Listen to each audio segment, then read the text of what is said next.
Gucci mid ka mid ah fashion brandiga ugu weyn caalamka oo dhan laakiin sheekada aysan dad badan ogeyn ayaa ah in company-gan maamulidiisa ay family dhan cadow isugu noqdeen heer cadaawadaas ay ugu dambeyntii isku bedeshay xifaaltan iyo weliba dil haddaba sheekada company-gan ayaa mid ay ka buuxaan siro iyo weliba mugdiyaal aad u tiro badan laakiin intaynaan waxaasoo dhan u gudagelin marka hore aynu dib ugu laabanno wax walba meesha ay ka bilowdeen iyo weliba wiilkii yaraa ee xamaaliga ee wax walba gacantiisa ku bilaabay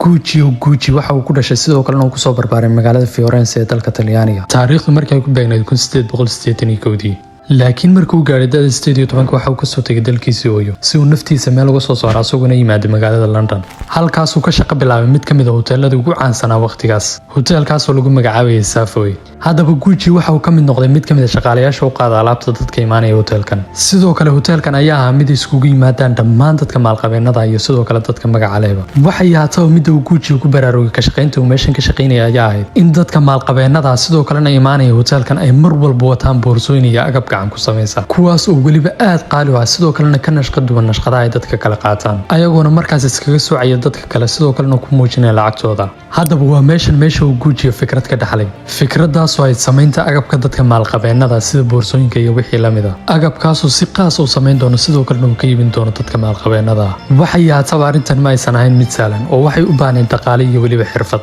haddaba Gucci waxa uu ku soo laabtay magaaladiisii Firenze halkaasuu bilaabay inuu shaqeeyo dukaan lagu magacaabayo Firenze dukaankan oo ah mid soo saara agabka gacan ku samayska iyo weliba boorsooyinka asagoona Gucci ah mid halkii ka kororsaday xirfad iyo weliba xoogaa dhaqaalaha haddaba isla sanado kooban kadib Gucci waxa uu bilaabay inuu iskiis ku taagay sidoo kalena xirfadiisa ku furto dukaankiisa ugu horeeyay asagoona 1921 magaalada Firenze ka furtay dukaankiisa ugu horeeyay asagoona isla markiiba hore ka bilaabay soo saaridda agabyada gacan ku samayska weliba asagoo u isticmaalaya agabyadaas waxyaabaha qaaska sidoo kalena aadka u qaaliga waxay ahaataba nashqadiintiisii qaaska ahayd ayaa durbadiiba Talyaaniga isku fiday asagoona isla markaas leh codsiyo badan kuwaasoo weliba uga imaanaya dadka maalqabeennada haddaba Gucci da'diisii way sii kordhay sidoo kalena waxaa la gaadhay waqtigii uu soo shaqeeyay saddexdiisa wiil kuwaasoo lagu kala magacaabayay Aldo Vasco iyo Rodolfo ayagoona isla markaas 1938 toos soo shaqo galay waxay ahaataba wiilasha Gucci ayaa ahaa kuwa aan ku qanacsanayn halkan dukaan oo kaliya ayagoona isla markaas damacsanaa qorshe kale oo aad u weyn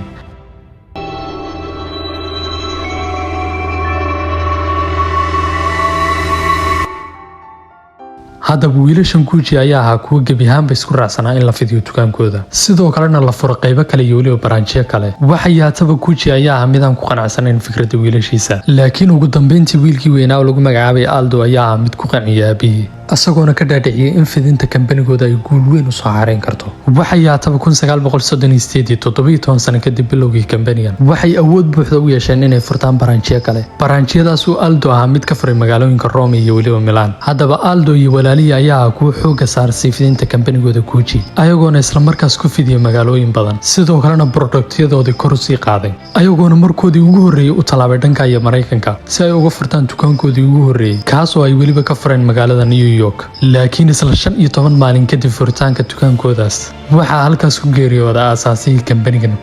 Gucci asagoona u geeriyooday xanuun ku soo booday awgeed waxay ahaataba kambanigii halkii ma uusan ku joogsanin oo saddexdii walaalo ayaa ahaa kuwa halkii shaqadii uu aabbahooda uga tegay kasii wada ayagoona isla markaas sii jibaaray hawshoodii ahayd fidinta Gucci waxay ahaataba isla waqtigaas waxaa sidoo kale dhashay loogadoodii caanka ahayd oo ahayd labada G ayagoona loogadan uga soo gaabiyay magacii aabbahooda ahaa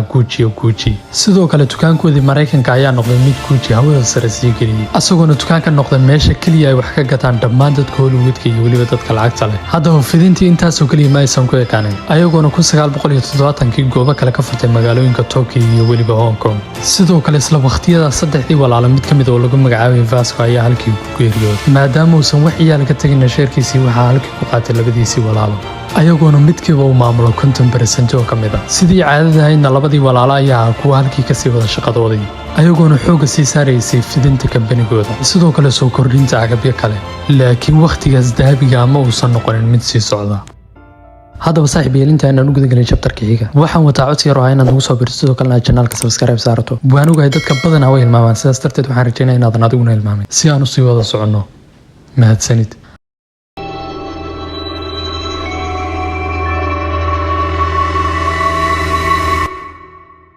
haddaba labada wiil ee Gucci Aldo iyo Rodolfo ayaa kuwa ayaguna ciyaal dhalay halka uu Aldo ahaa mid dhalay 3 wiil kuwaas oo loo kala magacaabayay Paolo, Roberto iyo Giorgia sidoo kalena Rodolfo waa mid dhalay kaliya hal wiil kaasoo lagu magacaabayay Maurizio waxay haataba Aldo ayaa ahaa mid sheerkiisa la wadaaga 3 wiil asagoona mid walba xoogaa sheer siiyay laakiin dhanka kale Rodolfo waa kan haysta kaliya halka wiil ayaa gebi ahaanba u diiday inuu sheerkiisa wax ka siiyo wiilkiisa Maurizio sababtoo ugu diidayna wax kale ma ahayn waa inuu Maurizio 1972 guursaday haweeney taasoo ahayd mid waabiyo uga digay asagoo ku eedeynaya inay rabto lacagtiisa oo kaliya haddaba haweeneydan ayaa lagu magacaabayay Patrizia Reggiani haweeneydan oo Maurizio mid ku bartay goob xaflad oo ka dhacaysa Milan waxay haataba haweeneydan ayaa ahayd mid aad u jeclayd waxyaabaha dhaldhalaalka iyo inay mar walba ku labisto dharka qaaliga ayadoona sidoo kale ahayd mid Maurizio mar walba ku cadaadisay inuu kambaniga gebi ahaanba la wareego laakiin Rodolfo mid waxaas oo dhan ka dharagsanaa ayaa gebi ahaanba sheerkiisa uga dhaartay wiilkiisa Maurizio asagoona u sheegay inuusan wax sheer siin doonin inta uu qoftaas taba wado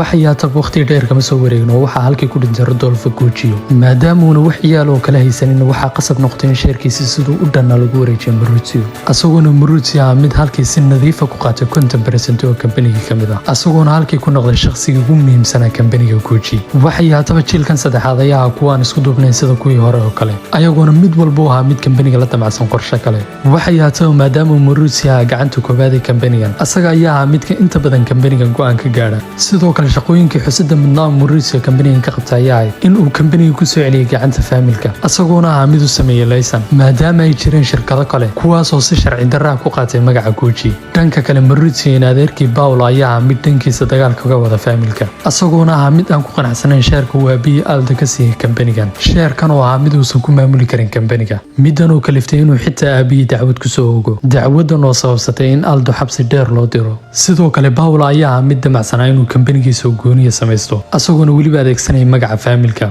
asagoona weliba lacag aad u badan ku khasaariyay arrintan laakiin ugu dambeyntii qorshihiisii oo dhan fashil ayuu isku bedelay asagoona ugu dambeyntii meel cidla soo istaagay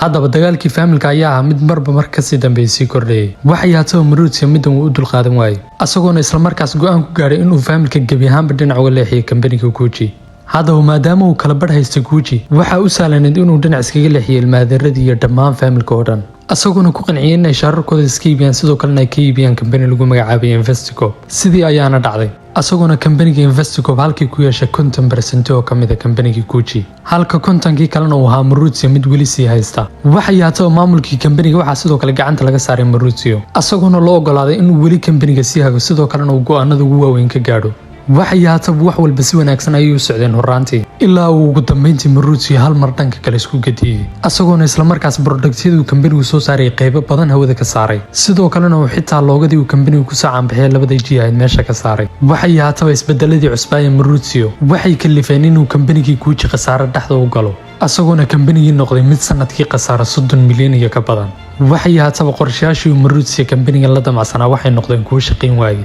asagoona kambanigii xitaa awoodi waayay inuu mushaarka shaqaalaha bixiyo dhanka kalena kambaniga Investico ayaa ahaa iyaguna ku malaayiin lacag khasaara maadaama ay ayaguna kambaniga qayb dhan kala hayeen ayagoona ugu dambeyntii gaadhay go'aanka inay Maurizio hoggaanka kambaniga ka qaadaan sidoo kalena ay qof kale u dhiibaan maamulka kambanigan waxay haataba Maurizio gebi ahaanba uu ka diiday arrintii midanoona kaliftay in 1993 ay gebi ahaanba sheerkiisii kaga iibsadaan 150 milyan asagoona kambanigii Gucci markiisii ugu horeysay gacanta familkii asaasay sidaa uga baxay sidoo kalena isla 2 sano kadib ay dhacday dhacdadii lama ilaawaanka ahayd ee dilkii Maurizio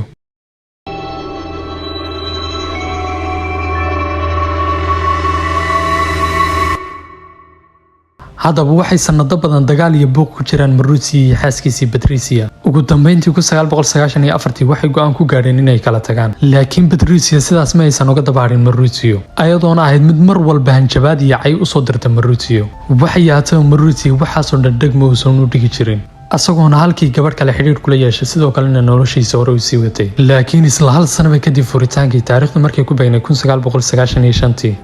subaxyada kamid ah Maurizio mid shaqadiisii u socday ayaa waxa uu si lama filaan uga warhelay nin ka dambeeya ninkaas oo weliba ku hubaysnaa bistoolad asagoona ninkii mid halkii ku tagtay Maurizio weliba xafiiskiisa horteeda ugu dambeyntiina Maurizio halkii ku nafaxay haddaba baaritaan dheer kadib wax raadama aysan helin booliiskii maadaama uu Maurizio mid cadowyo badan leh booliiskii waxaa ku adkaatay in ay gebi ahaanba wax raada helaan asagoona kiiskii ahaa mid halkii ku damay ilaa laga gaaray 1997 2 sano kadib dilkii. xilligaas oo ay booliiskii heleen wicitaankaasoo sababay in gacanta lagu soo dhigay xaaskii hore ee Maurizio iyo weliba 4 kale uu ku jiray ninkii dilka geystay, ayadoona ugu dambeyntii xaaskii Maurizio halkay ku qartay inay dilkaas qorshaysay, ayadoona lagu xukumay 29 sano oo xadhiga, halka dilaayay ka dambeeyay dilkana xabsi daa'in lagu xukumay. laakiin Patricia xabsigii waxay ku dhex qaadatay kaliya 18 sano, ayadoona ugu dambeyntii la iska sii daayay 18 sano kadib. haddaba kadib dilkii Maurizio, kambanigii Gucci ayaa noqday mid dib u soo laabasho weyn sameeyay, asagoona kambanigii noqday mid sanadba sanadka kasii dambeysay laba jibaarma, maadaama uusan hadda ka dhaxayn wax family oo isku qabsanaya. asagoona kambanigii Gucci mid maanta kor u dhaafay 23.8 bilyan oo dollar, sidoo kalena in ka badan 500 oo store daafaca caalamka ku leh. haddaba haddii aad la yaaban tahay sheekadan waalida ee familka Gucci, aan kula wadaago midda ka sii xiisaha badan iyo sidoo kale wiilkii yar aan wax xirfad lahayn sidoo kalena asaasay shirkadda sports ugu weyn ee Nike. haddaba si aad ugu hor doonto muuqaalkaas oo dhammaystiran, ku dhufa thumbnailkan shaashada kaaga muuqanaya. halkaas ayaa noo balana.